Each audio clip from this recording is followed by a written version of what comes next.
বর্ষার শেষ দিক। পশ্চিম বাংলার এক ছোট্ট গ্রামের নাম ছিল মদিনাপুর। গ্রামের চারপাশে সবুজ ধানের ক্ষেত, কাঁচা রাস্তা, বাঁশ ঝাড় আর দূরে ছোট্ট একটা নদী। ফজরের আজান ভেসে আসত গ্রামের মসজিদ থেকে।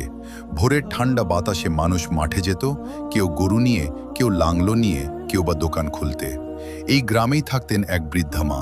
গ্রামের সবাই তাকে রহিমা খাতুন বলে চিনত, কিন্তু গ্রামের ছোট বড় সবাই তাকে দাদিমা বলেই ডাকত। মাথার চুল সাদা হয়ে গেছে, শরীর বাঁকা হয়ে গেছে, হাঁটতে লাঠি লাগে, তবুও মুখে সবসময় আল্লাহর নাম। রহিমা খাতুনের 3 ছেলে ছিল।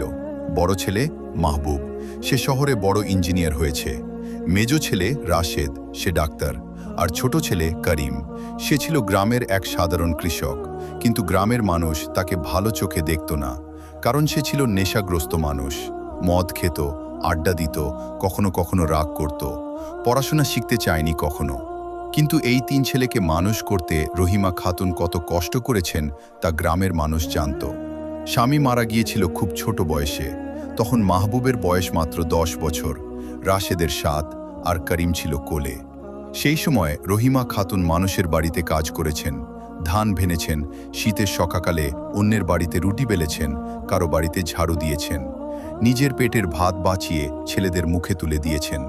রাতে ক্ষুধায় পেট জ্বললেও তিনি বলতেন, আমি খেয়ে নিয়েছি বাবা, তোরা খা। কিন্তু সত্যি কথা হলো, তিনি না খেয়েই ঘুমিয়ে পড়তেন। মাহবুব আর রাশেদ লেখাপড়ায় খুব ভালো ছিল। গ্রামের মাদ্রাসার হুজুরও বলতেন, এই 2 ছেলে একদিন অনেক বড় হবে ইনশাআল্লাহ। রহিমা খাতুন চোখের পানি মুছে বলতেন, আল্লাহ, আমার কষ্টটা কবুল করো। কিন্তু ছোট ছেলে করিম ছিল অন্যরকম। ছোটবেলা থেকেই দুষ্ট, স্কুল পালাতো, নদীর ধারে বন্ধুদের সাথে ঘুরে বেড়াতো। বড় হতে হতে খারাপ সঙ্গ ধরল, তারপর নেশা। মা অনেক বুঝিয়েছেন, বাবা করিম, তুই মানুষ হ। করিম রাগ করে বলতো, আমার দ্বারা পড়াশোনা হবে না। তবুও মা তাকে কখনো অভিশাপ দেননি। বছর কেটে গেল। মাহবুব শহরে চাকরি পেল, বড় বড় বিল্ডিং বানানোর কাজ করে। শহরে ফ্ল্যাট কিনল, গাড়ি কিনল। রাশেদ ডাক্তার হয়ে শহরে বড় ক্লিনিক খুলল। আর করিম গ্রামেই রয়ে গেল। সামান্য কিছু জমি ছিল, সেগুলো চাষ করত। কিন্তু নেশার পেছনে টাকা নষ্ট করতে করতে একে একে জমিও বিক্রি হয়ে গেল। করিমের স্ত্রী ছিল জয়নব। প্রথম দিকে সংসার করার চেষ্টা করেছিল, কিন্তু করিমের নেশা, রাগ আর অভাব সহ্য করতে না পেরে একদিন চলে গেল বাবার বাড়ি। তারপর আর ফেরেনি। করিম একা হয়ে গেল, শুধু বুড়ি মা ছিল পাশে। একদিন শীতের সকালে রহিমা খাতুন খুব অসুস্থ হয়ে পড়লেন। জ্বর, কাশি, শ্বাসকষ্ট। গ্রামের মানুষ জড়ো হলো। কেউ বলল, দাদিমা, আপনি বড় ছেলে মাহবুবের কাছে যান। আরেকজন বলল, হ্যাঁ, সে তো বড় ইঞ্জিনিয়ার, টাকা পয়সা আছে, চিকিৎসা করাবে। করিম চুপ করে বসেছিল, মাথা নিচু। সে জানত তার ঘরে ঠিকমতো ওষুধ কেনার টাকাও নেই। শেষ পর্যন্ত মাহবুবকে খবর দেওয়া হলো। 2 দিন পরে মাহবুব গাড়ি নিয়ে এলো, দামি কাপড়, চোখে কালো চশমা। মাকে দেখে বলল, এই অবস্থায় গ্রামে থাকলে হবে? তার স্ত্রী নীলা মুখ বাঁকিয়ে বলল, চলুন নিয়ে যাই। রহিমা খাতুন কিছু বললেন না, শুধু করিমের দিকে তাকালেন। করিম চোখ মুছল চুপচাপ। মাহবুব শহরে নিয়ে গেল মাকে। প্রথম কয়েকদিন ভালোই ছিল। ডাক্তার দেখানো হলো, ওষুধ আনা হলো, আলাদা রুম দেয়া হলো, কিন্তু ভালোবাসা ছিল না।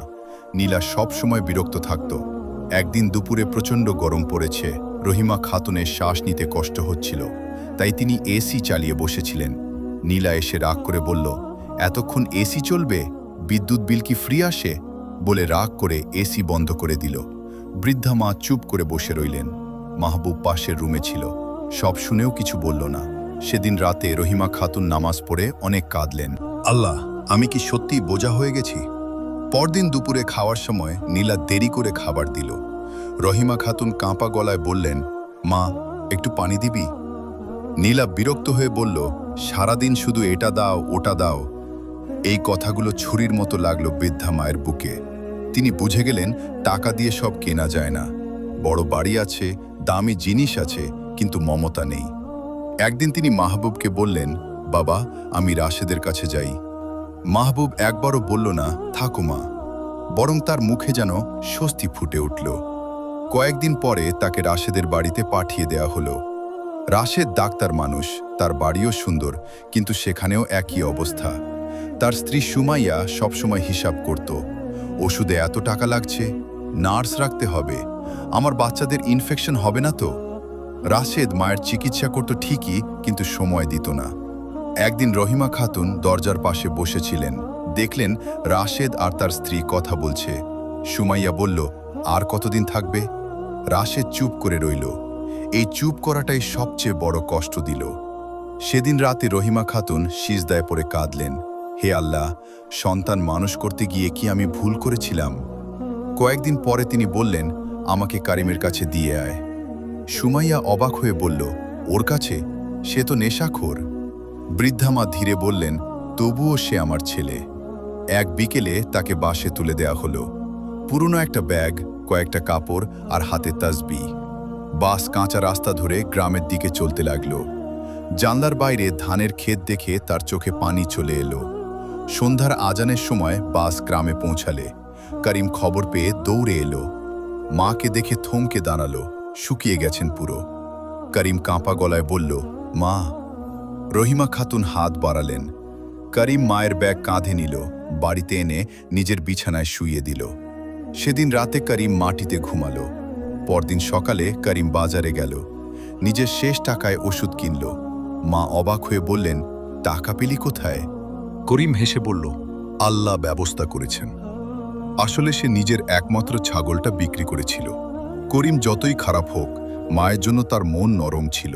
সে সময় মতো ওষুধ দিত, ভাত রান্না করত, মায়ের কাপড় ধুয়ে দিত। একদিন রাতে রহিমা খাতুন দেখলেন করিম বাইরে বসে কাঁদছে। তিনি ডাকলেন, কিরে? করিম কাঁদতে কাঁদতে বলল, মা, আমি খারাপ মানুষ, তোমারে কিছুই দিতে পারলাম না।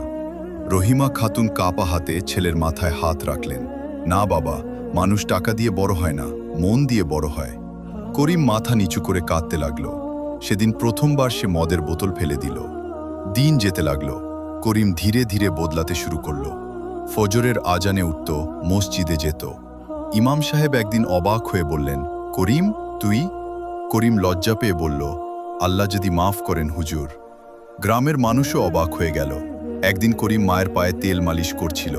রহিমা খাতুন চোখ ভেজা গলায় বললেন, যাদের মানুষ করলাম তারা দূরে চলে গেল, আর যারে সবাই অধম বলল সেই আজ আমার পাশে। তারপর তিনি করিমের কপালে চুমু খেয়ে বললেন, দেখিস বাবা, আল্লাহ তোকে একদিন সবচেয়ে বড় ধনী বানাবেন। করিম হেসে বলল, আমি টাকা চাই না মা, তুমি থাকলেই আমি ধনী। এই কথা শুনে বৃদ্ধা মা কেঁদে ফেললেন। শীত চলে গেল, এলো বর্ষা। একদিন প্রচণ্ড বৃষ্টি, টিনের চাল দিয়ে পানি পড়ছে। করিম বালতি রাখছে আর মা কুরআন পড়ছেন। হঠাৎ রহিমা খাতুনের শ্বাসকষ্ট শুরু হলো। করিম দৌড়ে হুজুরকে ডাকল, ডাক্তার আনলো। কিন্তু বৃদ্ধা মা বুঝে গিয়েছিলেন সময় শেষের দিকে। তিনি করিমকে কাছে ডাকলেন, বাবা। জি মা। নামাজ ছাড়িস না। করিম কাঁদতে লাগল, মা, তুমি আমাকে ছেড়ে যেও না। রহিমা খাতুন মৃদু হাসলেন, সবাইকে একদিন যেতে হয় বাবা। তারপর ধীরে ধীরে শাহাদাত পড়তে লাগলেন, লা ইলাহা ইল্লাল্লাহ। ফজরের আজানের ঠিক আগে তিনি ইন্তেকাল করলেন। করিম মায়ের নিথর হাত ধরে চিৎকার করে কাঁদতে লাগল। সেদিন পুরো গ্রাম কেঁদেছিল। মাহবুব আর রাশেদও এলো, কিন্তু তখন অনেক দেরি হয়ে গেছে। মায়ের জানাজায় গ্রামের ইমাম বললেন, মা বাবার দোয়া সবচেয়ে বড় সম্পদ, আর তাদের কষ্ট দেওয়া সবচেয়ে বড় গুনাহের কাজগুলোর একটি। মাহবুব মাথা নিচু করে কাঁদছিল, রাশেদের চোখেও পানি। কবর দেওয়ার পরে করিম অনেকক্ষণ বসে রইল মায়ের কবরের পাশে। তারপর আকাশের দিকে তাকিয়ে বলল, আল্লাহ, আমার মায়েরে জান্নাত দিও। সেই দিন থেকে করিম পুরো বদলে গেল। নেশা ছেড়ে দিল, আবার জমি লিজ নিল, চাষ শুরু করলো, পরিশ্রম করতে লাগল। ফজরের পরে মাঠে যেত, রাতে কুরআন পড়ত। ধীরে ধীরে আল্লাহ তার রিজিক বাড়িয়ে দিলেন। কয়েক বছরের মধ্যে করিম গ্রামের সবচেয়ে সম্মানিত মানুষ হয়ে উঠল। টাকা শুধু নয়, মানুষের ভালোবাসাও পেল, কারণ সে শিখেছিল মা বাবার খেদমত ছাড়া জীবনের কোনো বরকত নেই। আর মানুষকে বড় করে তার পদবি নয়, তার হৃদয়। শেষ রাতে গ্রামের মানুষ প্রায়ই বলতো, রহিমা খাতুনের দোয়া বৃথা যায়নি।